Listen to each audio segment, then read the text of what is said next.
Hello my dear family, మరికొత్త video అయితే మేము ముందుకైతే వచ్చేసాం. మన హ్యాపీ షాపీలో వచ్చేసి ఈ రోజు మెన్స్ వేర్లు అయితే సరికొత్త ఐటమ్ అయితే మేము ముందుకైతే వచ్చేసాం. ఇది వచ్చేసి ఫుల్లీ పార్టీ వేర్ లుక్ అయితే ఇస్తుంది అనమాట. అదేటని ఆలోచిస్తున్నారా? ఇదే వచ్చేసి ఎథనిక్ వేర్ అనమాట. మరి ఇంకెందుకు ఆలస్యం, చూసేద్దామా మరి మన ఎథనిక్ వేర్ ని.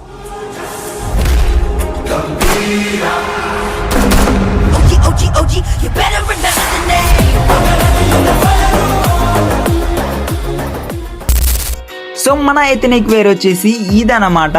ఇది వచ్చేసి ధోత్పురి స్టైల్ అనమాట.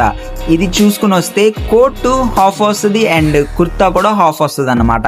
అండ్ దీని మీద ఉండే ప్రీమియం క్వాలిటీ అయితే చూడండి, ఎంత డిజైన్ అయితే చాలా చాలా ప్రీమియంగా క్లాసిక్గా ఉంది కదా, చాలా పార్టీ వేర్ లుక్ ఇస్తుంది. అండ్ అలాగే ఇది వితౌట్ కోట్ కూడా మనం యూస్ చేసుకోవచ్చు. చూడండి దీని మీద ఉండే నెక్ దగ్గర ఎంత డిజైన్ అయితే ఉందో సింపుల్గా, అండ్ హ్యాండ్స్ దగ్గర కూడా. అండ్ వచ్చేసి బాడీ మీద చూడండి జస్ట్ లైన్ అలా లైన్స్ 3 లైన్స్ అయితే ఇచ్చిండు. చాలా చాలా బాగుంది కదా. అండ్ ఇది ప్యాంట్ కూడా చూడండి. సరే ఇంకెందుకైతే ఆలస్యం, ఇప్పుడే విచ్చేయండి మన హ్యాపీ షాపీకి.